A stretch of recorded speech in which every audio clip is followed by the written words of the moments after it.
Willie, could I just thank the gentleman who introduced us for mentioning the fact that the Times described me as a leading English cricketer. Well, and why, pray, was the laughter at that point? and it's something that I need because we're almost reaching midsummer and I'm yet to take a wicket this season. So I'm feeling very demoralised, and that has kind of cheered me up a bit. It should be said that Tom has some other qualities other than his prowess at the crease. Though he may not have taken a wicket this season, he has been sweeping the world with his astonishing podcast, which I'm sure you are all listening to, and has just returned from a triumphal Beatles-like breaking of America. The American history podcasts have been quaking in their shoes like the kind of all those guys in suits before the Beatles crooning. You're very sweet, Willie. Very sweet. On top of that, I must say what you were up to last night because that was very nice. Oh yes, I was. It was the anniversary of Dickens's death, and I had the huge honour of being asked to lay a wreath at his grave to mark the occasion and to give a short oration on Dickens's career. So that was wonderful. Very honoured. I should say that it was Tom's invitation that has changed my life with this podcast that I do in the wake of The Rest is History, called Empire. Which has, in many ways, totally transformed. Well, because Willie, you came on our podcast to talk about the East India Company, and obviously you knew so much about it, and you had so much to say that I compared you to Fenton, the dog that broke loose in where was it? It was Richmond Park, wasn't it? And chased deer, and there was this hapless guy. Fenton! and I kept saying, "Yeah, Willie." Willie! There is a background to the story, which goes back, by pure chance, the night before I went for the first time on Tom's wonderful podcast, we happened to have at dinner the writer Ben McIntyre. And I said, I'm on this thing tomorrow. And he said, oh, God, you're on that. He said, I was on last week and I couldn't get a word in edgeway. They just talked to each other and ignored me. So they said, my advice to you... Well, you see, Ben McIntyre's a well-behaved dog. Willie, you are a badly behaved dog. I'm very badly behaved. He said, my advice to you is the minute that the flag goes up, just charge for the finishing line and don't let them get a word in edgeways. Well, you did it very successfully. Anyway, Tom, before he became an international superstar of crease and pod, had an earlier, more scholarly incarnation as a scholar of the classics, the translator of Herodotus, and author of a series of wonderful books on the Persians and the Greeks, and particularly I think it's sort of Marathon and Salamis and that whole, the great Persian Wars, which electrified you from the beginning. And that's in a sense where you began coming into the territory we're going to be exploring today. Yes, I guess so. Although I had a kind of a family link to India because my uncle was very, very young in when the Second World War broke out, and he got conscripted and ended up in India, and he loved it so much that he settled in Pakistan, became a publisher in Karachi and Lahore, and then he wanted to come back to England to become an actor in the 60s, and he was a good actor, but I don't think he was. This is not Spider-Man's. No. Line of. So the only part really he ever got that got on TV was he was a homicidal Tibetan monk in an episode of Doctor Who. I don't think that would be allowed now, but he was that was the part he played, and then his acting career failed, and so he ended up being an importer of clothes from India and Pakistan. So he had lots of friends and contacts in Calcutta and Pakistan, and as a result, I loved him very greatly. He was a wonderful, fascinating man, and he would talk to me a lot about India, his time in India, the myths of India. So he gave me my first copy of the Mahabharata, for instance. Literally? Yeah. So when I was very young, and so the Mahabharata, I think unusually for an English child, the Mahabharata was part of my kind of mythological framework, in my head, as well as the Greek gods, and so. I was obviously became fascinated by Alexander because he was a figure who joined those two dimensions of myth, so was the Greek Alexander and the the Indian. Beginning of all this? Well, Alexander is the figure who first, for me, kind of joined the classical Europe with India in my imaginings. But of course, Herodotus does as well, and he was my first kind of great love as a historian. So it is something that I've always been interested in. So what we thought we'd talk about today is a subject that we chewed over a little bit in Jaipur in January, which is that anyone that studies India today almost always starts with Edward Said and the whole business of Orientalism and how the West has seen India and misunderstood India and projected onto India various things that it wanted it to be or imagined it to be, which in recent centuries often involved stories of great poverty, of India as this land of millions of people who were starving to death, but also had exotica and nail beds and so on. And what we wanted to do was to compare the images that India projected or was seen as in the 18th and 19th centuries to the very different perceptions. So of the early Edward Said in Orientalism he begins with Herodotus and offers Herodotus as an example of the Western gaze, the imperial gaze, the colonizing gaze. But I think that's incredibly unfair. Herodotus is a colonial subject of the Persian king. So living in current day Turkey. Bodrum, the great centre of yachts. I mean, there were a few triremes back then, but it's much plusher now. But the Persian Empire basically stretched, if you look up there, from the Aegean up to the Indus. So Herodotus was part of an empire that included Indians. And he understood the implications of this. And it's evident, I think, in one of the most extraordinary passages, not just in Herodotus, but in the whole of classical literature, where Herodotus is talking about how Cambyses, the Persian king, the son of Cyrus the Great, has conquered Egypt. And he goes around, according to Herodotus, who gets his information from the Egyptian priests, Cambyses goes around being incredibly rude about the Egyptian gods, laughing at the fact that they all have animal heads. There's a sacred bull that's an incarnation of a god, and Cambyses supposedly kills it. And Herodotus says this is mad because everybody thinks that their own customs, their own beliefs, their own approaches to life are the best. That is human nature. And as an example of this, he tells a story about Darius the Great, who is the king who sends the army to attack Athens that gets defeated at Marathon in 490 BC.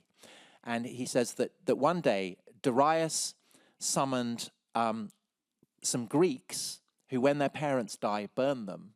And he summoned some Indians who, Herodotus says, when their parents die, eat them, in both cases as marks of respect. And he says... Other way around? No, the Indians burn. Yeah, so, no, the Indians eat them. The Indians eat them. According to Herodotus. And Darius says to the Greeks, what could I pay you to eat your parents? And the Greeks are appalled and throw their hands up in horror and say, nothing, we would never do that. It's a repellent idea. And then he turns to these Indians. I think they're a tribe called the Calantians. And he says, what would it take for you to burn your parents, the corpses of your parents? And again, the Indians throw their hands up and say, disgusting, we would never do that. We are required by our customs to devour them. This is what the gods want. And Herodotus says that this demonstrates the truth that Pindar, the great poet, said, that custom is king.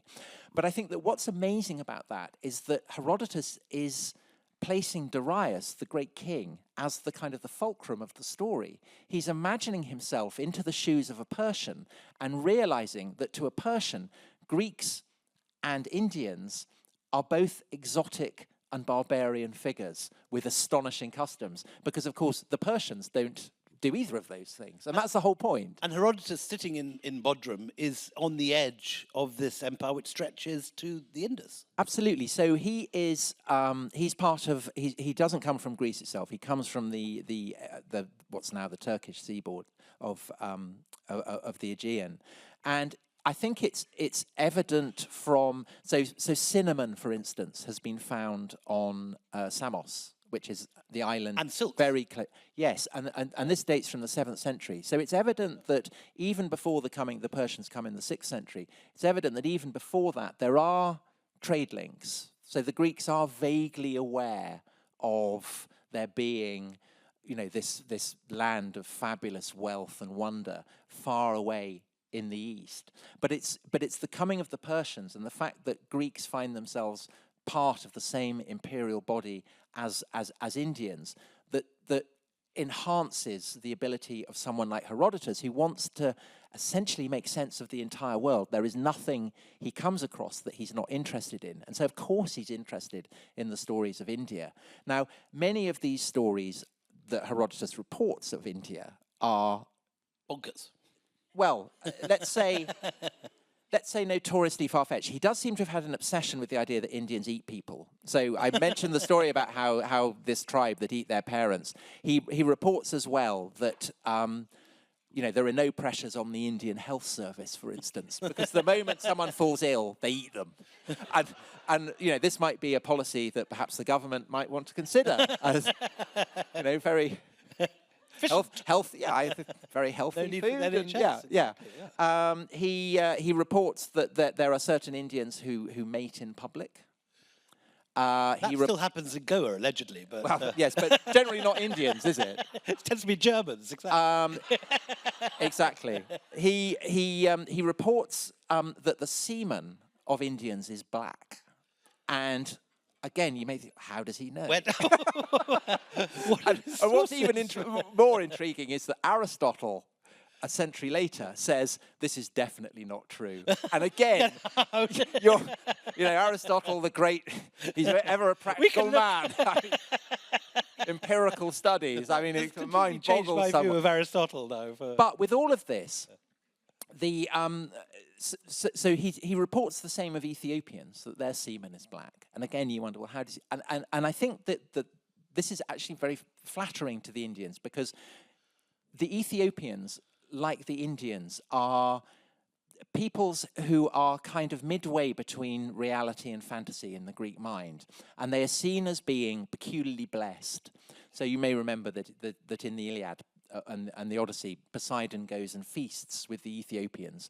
And the Ethiopians are supposed to be the most handsome people in the world. They're peculiarly blessed. The gods love them. And you get the same thing in Herodotus' reports of India, that it is fantastically well endowed with wealth. And there's a sense, I think, so Ethiopia in the Greek imagining is kind of where we think Ethiopia is today, but it's also a kind of fantasy land that floats around. And I think that India slightly has the same quality. There are many Indias out there. Yeah, and so it's this sense in which it's simultaneously a land of legend and of reality. So the classic account of this, example of this, which people always cite when they want to label Herodotus the father of lies rather than the father of history, is that he knows that India is fabulously rich. He reports that India is the province that gives to the Persian king the largest tribute of gold. And when you go to Persepolis today, there are pictures of Indians delivering goodies. Yes, absolutely. And Herodotus reports that most of this gold comes from a desert in which it gets dug up by giant ants. And these ants are highly dangerous and man-eating. And so, therefore, it's you have to go into the desert with a whole load of camels. You have to go at the heat of the day. Place, India, heat of the day, because if the ants don't get you, your parents do, or your children do. Yes, but that's the kind of the reverse side of the fact that it is so glamorous and rich and full of wonders. And you have to like Dubai today, or. Yeah, possibly, but without the large ants, I guess.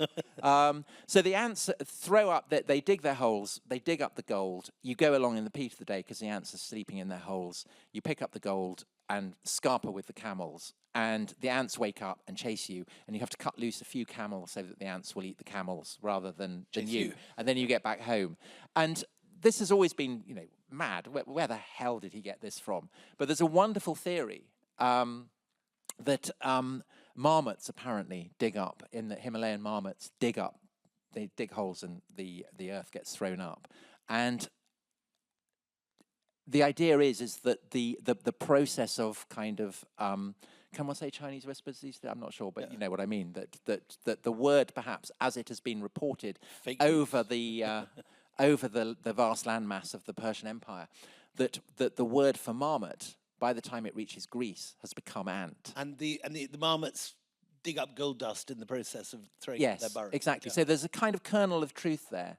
And I think that that what is amazing about what Herodotus is reporting about India isn't that there are fantastical elements, but that he knows anything about it at all. So, for instance, he reports that lots of Indians are vegetarian, that they're very reluctant to kill animals or even insects. He knows about the cotton that is made in India. So there are clearly elements of actual reportage there that he must be getting from people who have travelled there, who have then come to the Aegean.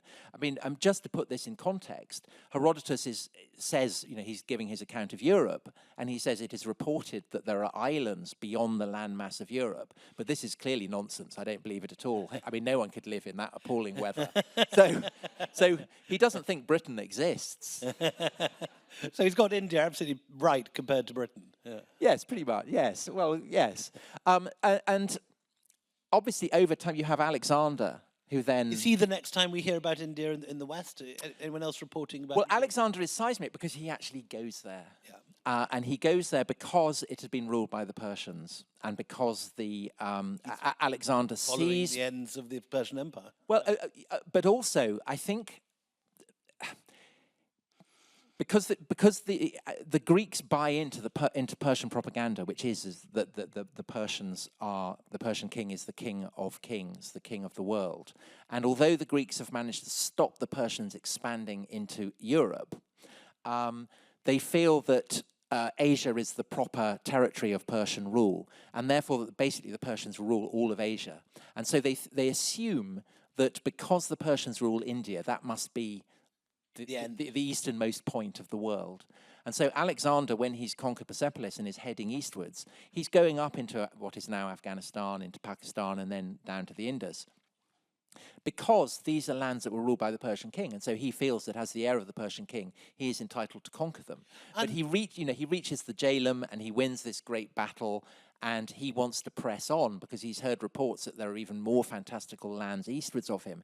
But it's at this point that his soldiers basically say, "Stop it! We've gone too far." And Porus defeats him, or he defeats Porus? He defeats Porus. Yeah, he defeats Porus. But he's told that there are rich cities full of elephants, full of gold, full of mighty warriors lying to the east. And Alexander, bring it on. But everyone else, they're all shattered by this point, and they longing to go home. Let's go back home. We want to go back home. But in the aftermath of that, we get all these other reports of India, including gymnosophists. Who are they? So these are naked philosophers. That's not far wrong. Well, but that's buying into this idea again. I think that again you have in Herodotus the idea that there are Indians who are peculiarly wise, and Alexander turns up, and there are all these kind of naked philosophers, and the Greeks love a philosopher. So, so Aristotle, Alexander's been taught by Aristotle. He's had run-in with cynics, and so of course the idea that he goes to India and he meets the wisest people in the world, this is absolutely perfect. And so again, I think it's wrong for Edward Said to cast the Greek fascination with India as being merely exploitative. It absolutely isn't. There is a sense in which Alexander, who I think is, he is brutally interested in conquest. He's not really interested in wisdom.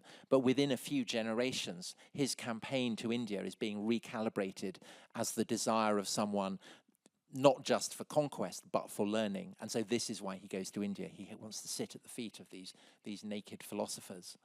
And we get sort of solid reports from this point of India. We have sailors learning about the route to the Indus and back. Is it Darius who sends a Greek Seleucus I, so Alexander's empire fragments, and it's the Seleucids who take control of the great eastern chunk, including Persia, and therefore the lands that from Persia abut with India. And they send somebody from... They send a guy called Megasthenes, who... I don't mean Megasthenes. There's another guy they send to do the sea route to Egypt. Oh yes. Nicator, yes. Nicator. That's right. Yes. So he goes round. And he hugs the coast. That's right. Yes, and sees whales and things and all kinds of wonders. But it's Megasthenes who is the guy who is finally. So he's Seleucus's ambassador, and he goes to Chandragupta, who has in founding yes, and he goes there and he reports on all the wonders that he sees there, and basically says, this is an emperor on a scale that any Hellenistic king should respect. And this is true. The walls of Paliputra are 6 times the walls of Alexandria at the same period, or something. Yeah, on a vast scale. But there's still, it's not one-way traffic, because Ashoka is, the grandson of Chandragupta, and the great image of the lion that has become such a token of modern India clearly derives from the statuary, say, in Persepolis, which in turn is ultimately Greek. So there's a sense in which one of the great emblems of modern India is a Greco-Persian Indo-fusion, which is a kind of wonderful tribute to the way in which, this vast expanse of territories is kind of fused into a kind of common civilization. And in this period after Alexander, talk to me about the Indo-Greeks, these guys up in Iconium and so on, with stadiums and theatres, looking all as if we're on the Mediterranean, but sitting on the edge of the Indus. It's such a kind, it's such a kind of, it almost has the quality of science fiction. So the Hellenistic kingdoms, of whom the most famous ruler is Cleopatra, their lands come to be conquered by the Romans, the western lands, and by the Parthians in the east. So the heartlands of what had been the Persian Empire, what's now Iran and Iraq, are conquered by the Parthians, and they form a kind of barrier state between the emergent Roman Empire and the Indian kingdoms. But this Greek kingdom that exists up among the mountains of Afghanistan survives, and it's like a science fiction film in which colonists on Mars kind of stand there and watch planet Earth blow up, and they still have to carry on. So they're up there, and they're worshipping their Greek gods and building their theatres and holding their tragedies, and writing about Homer, and they survive kind of into the 1st century. And there's a sundial found in Iconium which is fixed to the meridian of Alexandria. So it's amazing. It's absolutely amazing. And so one of the questions about this, which is very controversial, I think particularly for Indian scholars, is the question of whether there is any influence of Homer on the Mahabharata. So there are not something Indian scholars are terribly enthusiastic about. So I have discovered, and so I mention it with some trepidation, just to say that it is an area of debate, and I'm not going to offer a contribution, angry Sanskritist contribution to it. But it's possible again that there is kind of cross-fertilization, and definitely there are Greeks who become incredibly interested in Buddhism, for instance. I mean, you'll know more about this than me. Well, I've got a little tiny thing here just to break into your presentation, because this was discovered last year on the Red Sea coast of Egypt, at Berenike. And if we could go forward, you can see Berenice, it said here. Look up the Arabian Gulf, and it's on the left. So that was the port which is founded by the Ptolemies, and initially it's got just a little contact down this coast. But by the time of Actium, when Augustus defeats Cleopatra, or Octavian defeats Cleopatra and Antony, Berenike suddenly becomes a major port. But it's a deep sea port, isn't it? I mean, that's the key thing, and it's used by the Ptolemies to import elephants. That's right. Which is and they have like importing tanks. Sort of elephant carriers, which are twice the size of any of the vessels in the Mediterranean, and are literally built like aircraft carriers to carry these enormous beasts back, ultimately for gladiatorial and war. Contests. But so after the Romans defeat the Ptolemies, Egypt is now part of Rome. And one of the things I'm very interested in at the moment is that we've all, in the last 20, 30 years, particularly with the Belt and Road and all these Chinese things, we've been very focused on the idea of the Silk Road. There's a whole long debate to be had, but the Silk Road does not exist. If it ever exists, it does not exist at this period, because the Romans do not know about the Chinese, and the Chinese do not know about the Romans? There are kind of vague legends, possible visits by kind of one possible. Yeah, there's kind of one. I mean, there's the Ceres who Horace writes about, but these are blue-eyed and red-haired. So again, it could be kind of Herodotean standards. And then, and then there's kind of one mention of this land called, I think, Chin. Daquin. No, but in Latin or Greek, I can't remember what it is. And they say, but nobody knows anything about this, or even whether it exists or not. But at the same time as this sort of debate of does China exist, maybe it does, maybe it doesn't, are they red-haired and blue-eyed, that you've got 250 ships following that little red line a year directly between Egypt, Roman Egypt, and two places, Barigaza, which is in modern Gujarat, and Muziris, which is in modern Kerala. And this is not just, matter of fantasy, misunderstandings, Chinese whispers or whatever. This is a solid highway that connects the two. And we had Mary Beard at the last Jaipur who said that there are more Roman coins found in India and in Indian museum collections than in any other country other than Italy.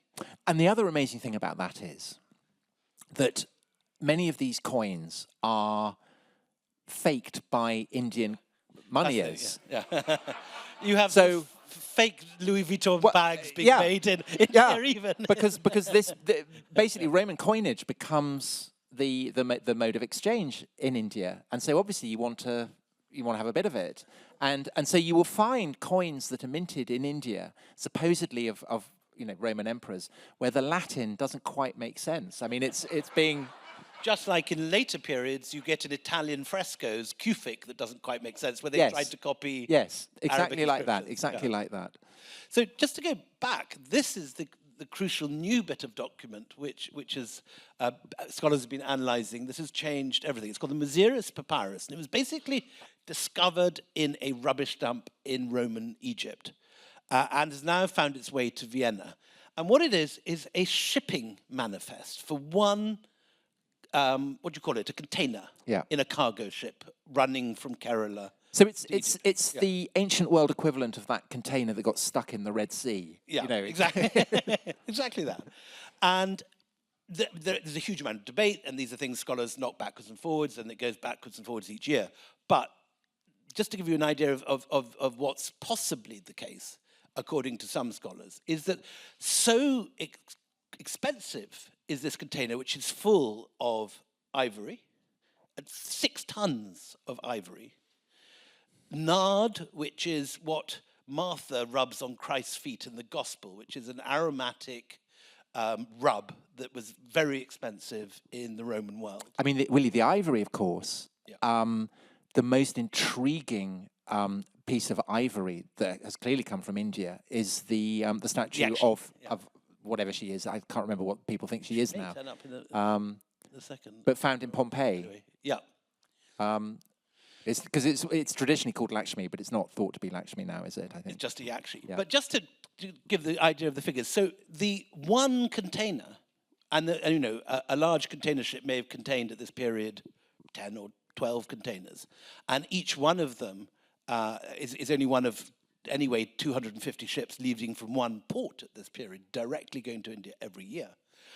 The one container's profit would have bought a very, very large estate in Roman Egypt or a premier estate in Tuscany. And accumulatively, according to one scholar called Raoul McCaughlin, and there's a lot of debate about it, but it's in the current new edition of the Cambridge Handbook to the Roman Economy.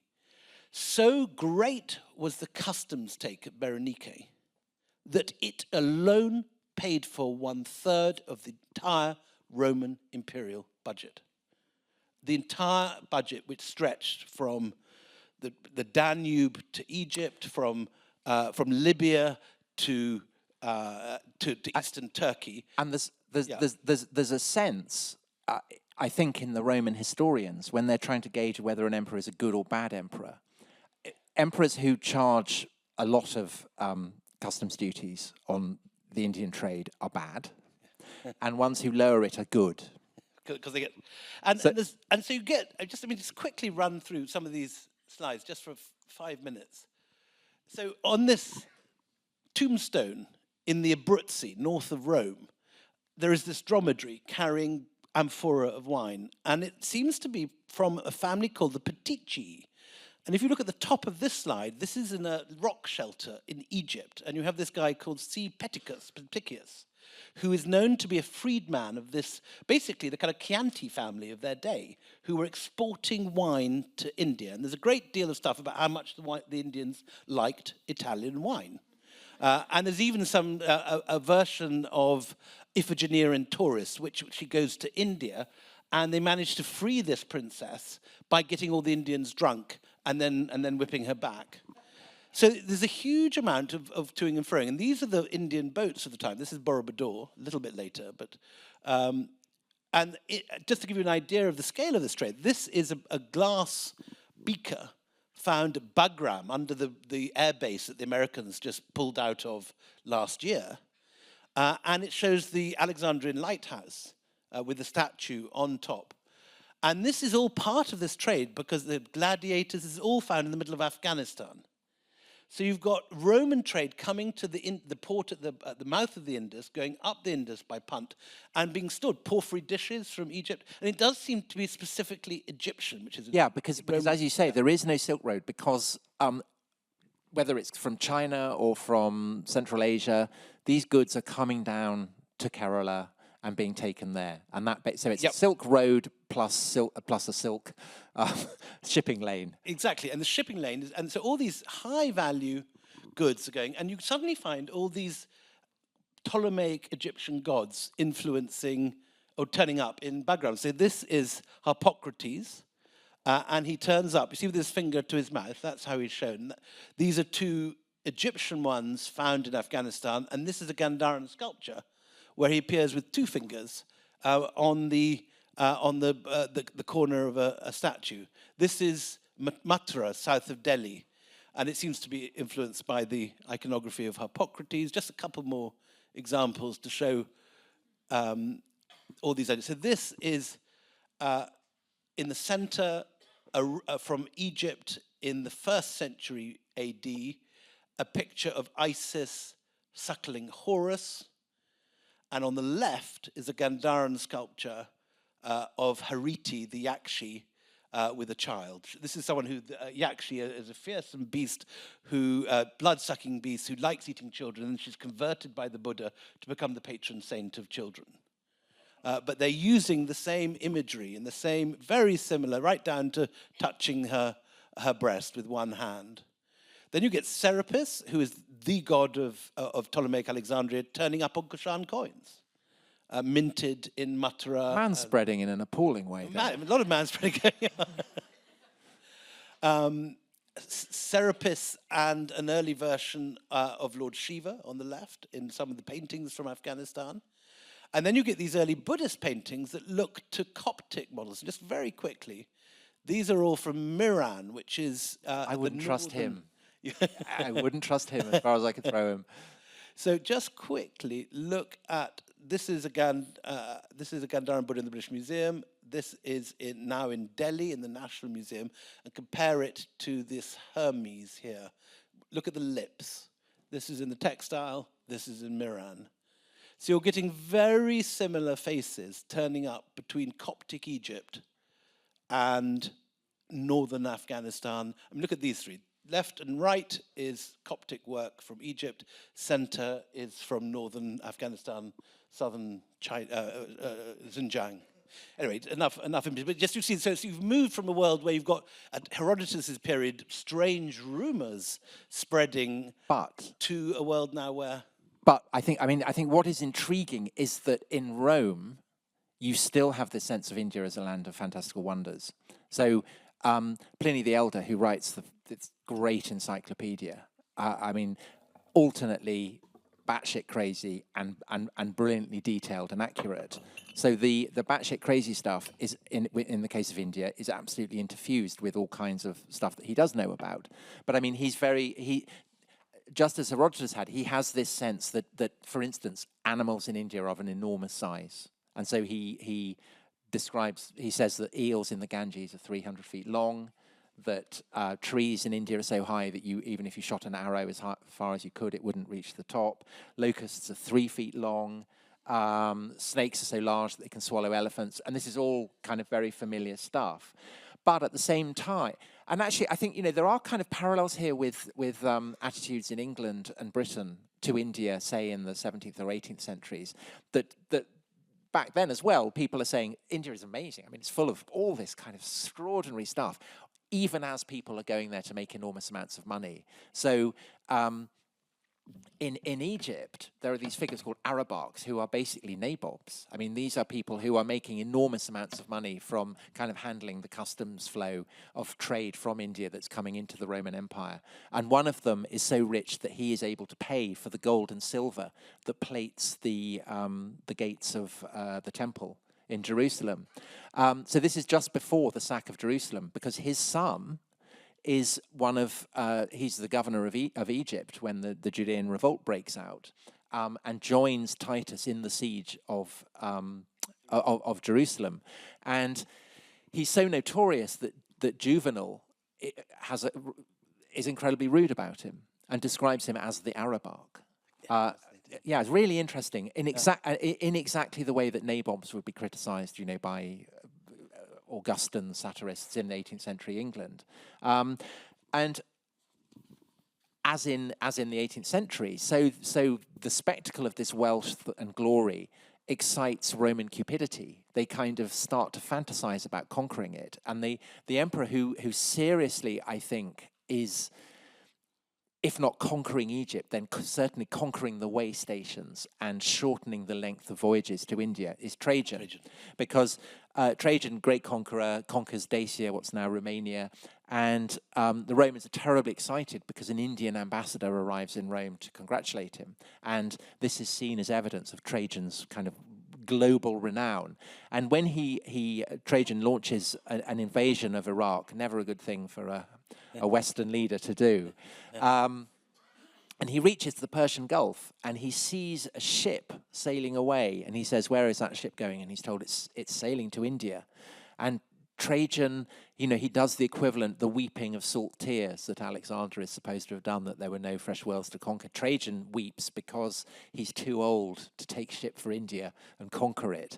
So for the Romans, there is this sense of India as a land of tantalizing opportunity. And huge riches. And Pliny expresses an anxiety that India is draining the empire of its specie, of its gold and silver.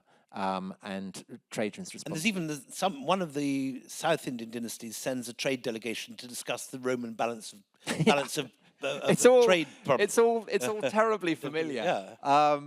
And will become only more familiar. Yeah, and Roman trade, as you know, carries on. Poor old Boris desperately going to India begging for a trade deal. And, well, but what makes it harder for the Romans is that the Parthian Empire, which has been pretty porous, collapses, and the Sasanian Empire takes its place, is much more aggressive and much more formidable power. And the Sasanians have become very proficient at scooping up the trade from India as well. And so you have accounts of Roman and Persian trade representatives going to Taprobane or Kerala or whatever, and arguing in front of the king, kind of, no, back me. Very familiar. And the Persians saying, as always, my king is the king of the world. Yeah. Yes, but the Romans have much stronger golden coinage, and so they don't come out badly from it. But then again, these reports are Roman, so who knows? So a few minutes ago, we saw this picture of the Buddha found in Berenike. At the same time as Buddhism is reaching Egypt, a Mediterranean religion, Christianity, is probably reaching India. Yes. On the same trade routes. And so when the Roman Empire collapses, and certainly in Western Europe, they feel themselves to be very, very far from India. An awareness remains of India as a land of wonders. So the encyclopedists, Isidore of Seville or whoever, these Christian encyclopedists are drawing on Pliny and the inheritance of all this kind of classical understanding of India as this land of wonders. And so that is something that feeds through into medieval Christian culture. And the very first reference to an Englishman going to India. So this is the other thing. So as well as all the wonders, which, and what happens in medieval Christendom is rather similar to what had happened in Greece, that Ethiopia and India again kind of blur as lands of wonder. So they are both lands full of wealth, but also lands where you might find Christian kings. And so the emblematic figure of that is this legendary figure called Prester John, who Christian powers, confronted by the world of Islam, like to imagine that there is this Christian king lurking in the background of the House of Islam, that if only they could reach Prester John. And there's sometimes he's located in Ethiopia, but sometimes he's located in India. And this sense that India is a land where there might be a Christian king is absolutely fortified by the fact that St. Thomas is supposed to have gone there, gone to Kerala. So Gregory of Tours, the Frankish writer, 597, he meets a Greek monk who's just come from visiting the tomb of St. Thomas. Yes. And he says it's the size of a cathedral. Yes, in that region of India where he had first been buried, that's St. Thomas, there's a monastery and a church that's spectacularly large. In this church, God revealed a great miracle. A lamp was placed there in front of the spot where he had been buried. Once lit by divine command, it burned without ceasing. And so no wind ever blew it out. And so this is a tremendous wonder. Large. Again, the idea everything in India everything is large. Yeah. But as you mentioned, the first Englishman we know to have gone to India, very probably, which is under the reign of Alfred the Great in 883. 2 ambassadors are sent first to Rome, and then they go on to the shrines of St. Thomas and St. Bartholomew. Yeah. And there are scholars who say perhaps India, perhaps it's Judea, Palestine, the Holy Land. But I think not. I think it must be because both Thomas and Bartholomew are supposed to have. And this is a single reference in the Anglo-Saxon Chronicle, and you could imagine that it might be a mistake. But William of Malmesbury, in the 12th century, says that the jewels they brought back from India were still in the church of Malmesbury, and anyone who didn't believe him could go and see them. So wonderful. My native county of Wiltshire, that there were trade links with India and pilgrimage links to India. But before England even existed. Absolutely kind of. And the Merovingian kings also there's a lot of gems coming from Sri Lanka and India in the Merovingian crowns. Yes, and pepper. So there's an Anglo-Saxon riddle. I am black on the outside, covered with wrinkled skin, yet inside I have a glistening core. I season the delicacies of the kitchen, the feasts of kings and extravagant dishes, and likewise sauces and stews. But you will find me of no value unless my innards are crushed for their shining content. So that is obviously pepper. Now, it has to be said that it is joke. It's brilliant bad, yeah. But it is a reflection on the relatively impoverished condition of Anglo-Saxon England. That was the Fawlty Towers of its day. Yeah, well, but relative, say, to Pliny, Python. so Pliny reporting on pepper says it's awful. It's not worth all it's cracked up. It's very vulgar. Everyone uses uses it. It's absolutely I would never be caught dead with it. Vulgar. And we even have it turning up in Vindolanda. We do, yes. Gambak, son of Tapo, right? Yes, and there are kind of pepper pots are found buried in East Anglia in the 4th century. So yeah, so the links that existed in the Roman times are much stronger than in medieval times, and that is partly a reflection of the impoverishment of Western Europe, both in scholarly and in kind of mercantile terms, in the wake of the fall of the empire. But it's also the fact that lands of Islam, the Caliphate, forms a massive great barrier between Western Europe and the lands of the Indies. And this, of course, is something that gnaws at ambitious West European merchants, and it's what leads Vasco da Gama to head east. And it is also, of course, what inspires Christopher Columbus. He does arrive expecting to see Christians, and he arrives expecting that the kind of knickknacks that he's brought will be received rapturously by the local king. And the local king presents it and goes, "Is that all you've brought?" So Vasco da Gama's response to that snub is basically to bomb the shit out of Calicut. Yeah. But the thing, so it begins. So it begins. Well, but also what is happening is that Christopher Columbus, he is going to India. That's the whole point. I mean, he's kind of loosely calling Japan, China, what we would now call India, the Indies. But it's this land of wealth and opportunity.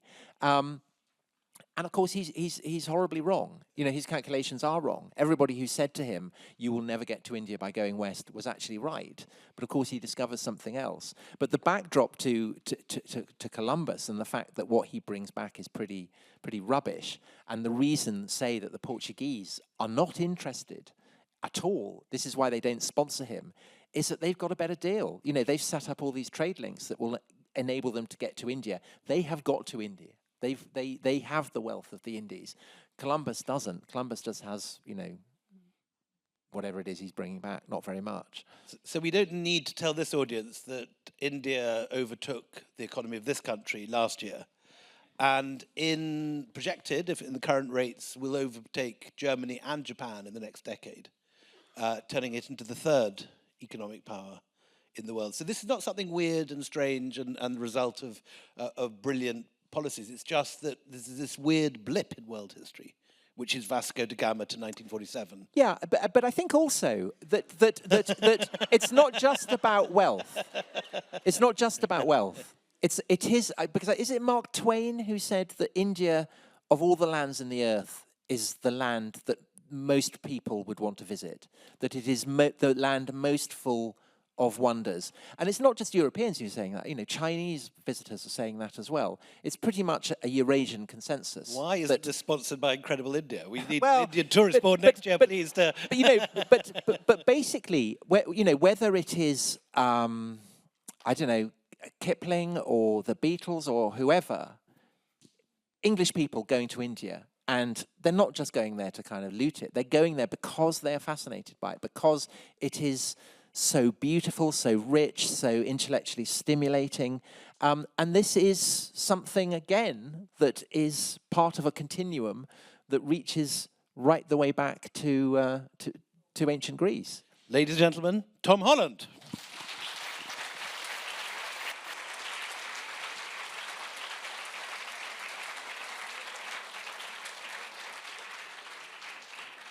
We have a few minutes for questions. Anyone wants to ask about the Mahabharata?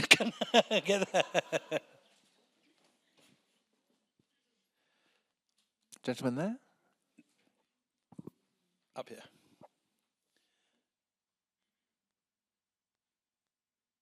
Hello. Hello. Yeah. Hi, William. Hi, Tom. So you talked about political links. You talked about economic exchanges, but there's another very important link, I think in 4th century BC, which is a matrimonial link between Hellenic world and India. Just after Alexander departed and Seleucus Nectar established himself in Antioch, I think Chandragupta came all the way to Indus, and not himself, but he reconquered the places that Alexander's generals had conquered.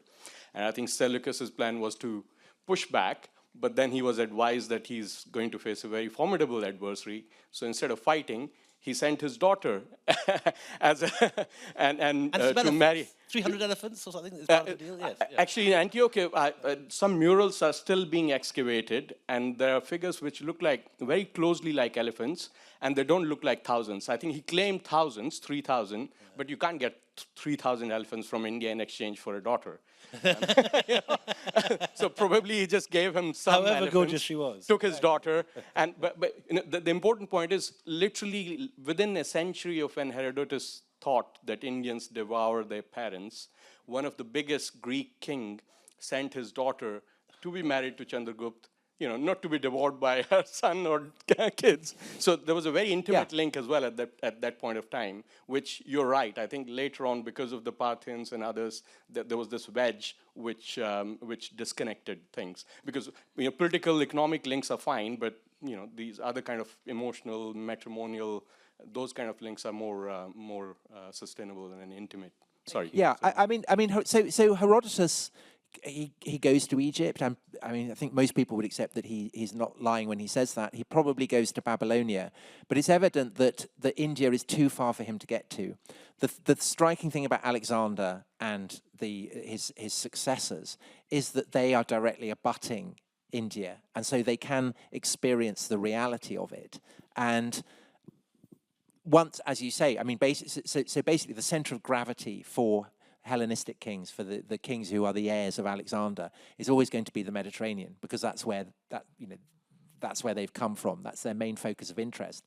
And they are patching up marriage alliances, or trying to, in some way, preserve what becomes an increasingly spectral claim to rule over what had been the eastern territories of the Persian Empire. And in due course, I mean, that all just melts and dissolves away. And then, of course, there's no direct contacts with India, and so India starts to mutate again and dissolve, and the reality starts to become mythic again. For Europe, there's always this issue that you're separated by the seas or by hostile empires. And so the reports become ever more fantastical.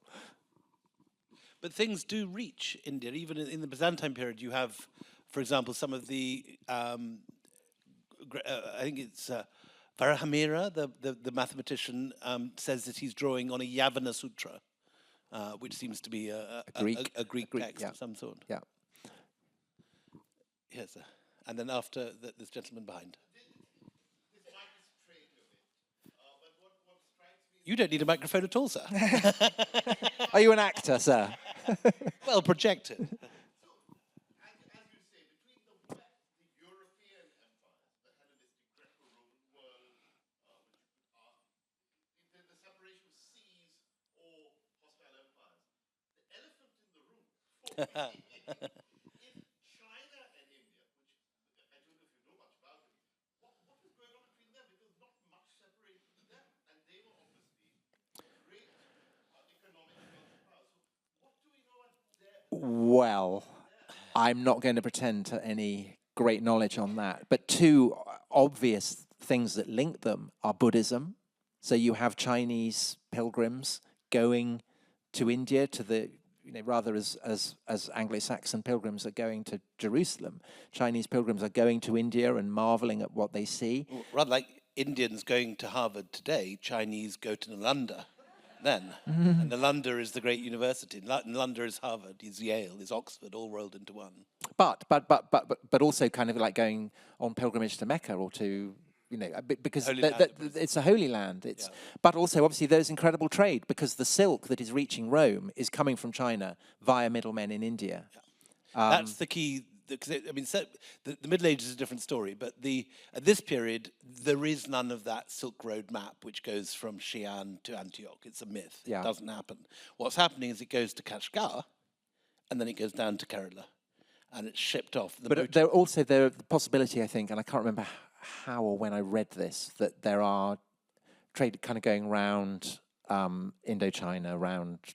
So there's a few... Shipping, I mean, it's ships. So the reason that India has always had this sort of fantastic maritime trade is that it's very easy, because the Tibetan plateau heats up in the summer and it creates the monsoons. So you have this system whereby an Indian sailor has literally to push out a catamaran with a sail, and he'll blow all the way towards either Madagascar or Egypt in one season, and the other season he'll blow all the way to Bali, and that just happens. It's the gift of nature to India. And this is really, I mean, because there's kind of spices from Indonesia have been found in, I think, Bronze Age Syria. Up Ramesses II's nose. Yeah, I mean, it's incredibly... In the pyramids. He has pepper, which is thought to have come via India up the pharaoh's nose as part of the mummification process. Amazing. He didn't have a Vicks inhaler, clearly, at that. Well, I mean, he couldn't eat with his teeth, could he? Because they'd all gone. He just had raw gums. Let's move on. All the sand in the bread. There was a much more sensible questioner up here.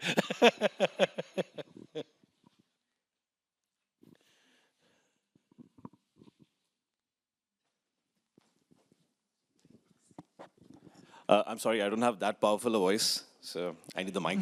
But William and Tom, huge fans of your podcasts, and I'll restrain myself from asking any questions related to that. But, very interesting discussion, but the topic of the session actually said from Dionysus to Vasco da Gama. Yes. We started with Herodotus, so I'm just curious to know what is the Dionysus angle there? Okay. You are absolutely... I take the blame for that, sorry. No, No, you are absolutely no. It's my fault. I got blown off course by talking about Herodotus.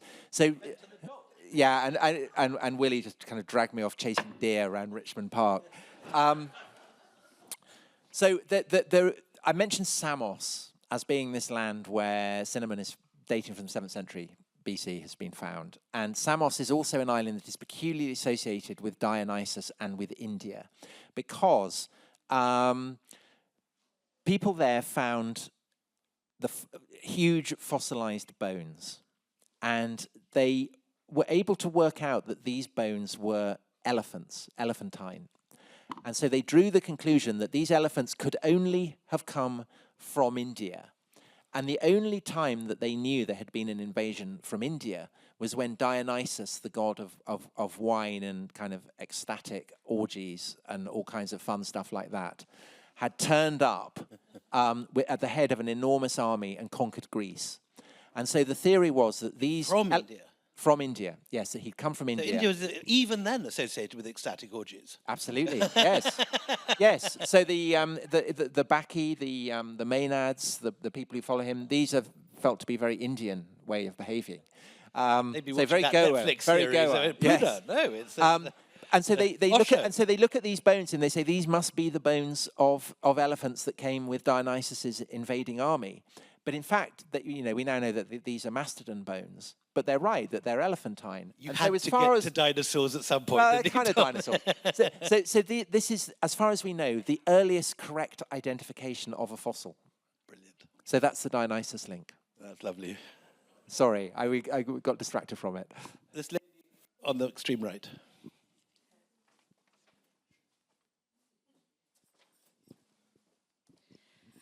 Could you say some more about Maziris? I know it's near Cochin, and I know it's inland. Is that going to change? What kind of research is going on there on archaeology, and what are your predictions that's going to... Still not been finally agreed, and archaeologists still argue about it. It's somewhere in Kerala.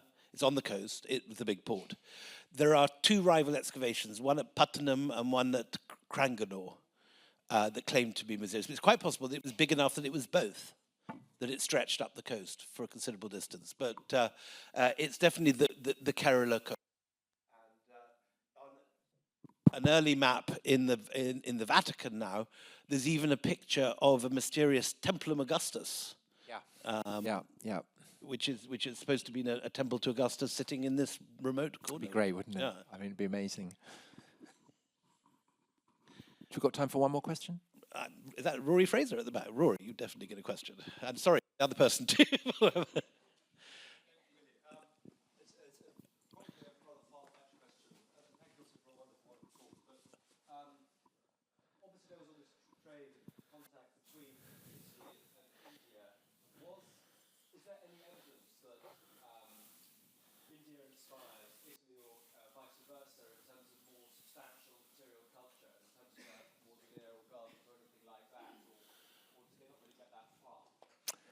Not that I can think of, really. I mean, it's in the statuary, isn't it? And So you certainly get lots. I mean, there's a very strong link between early Buddhist sculpture in Gandhara and Mathura, in respectively south of Delhi and modern Swat and Pakistan, and first century Roman sculpture.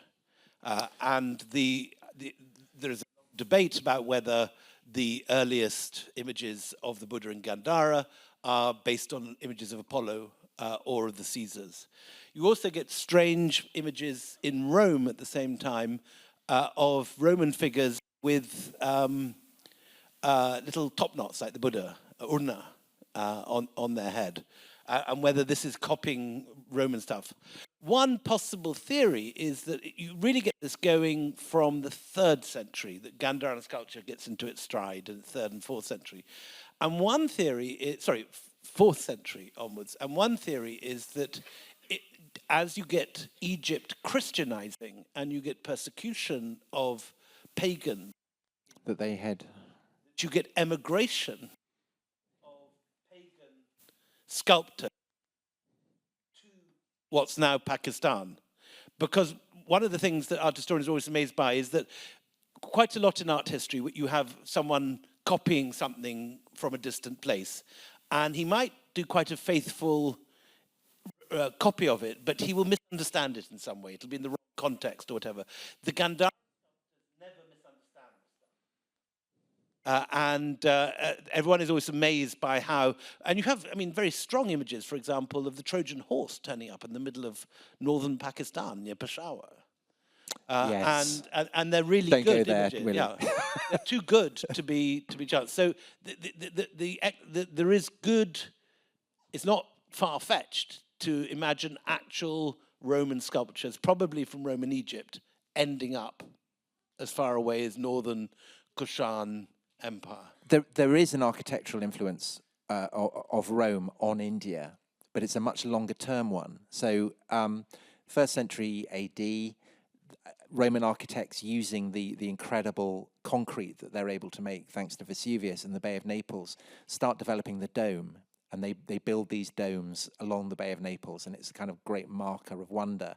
And that gets picked. So Nero has a dome in his Golden House. Hadrian famously develops a dome for the Pantheon.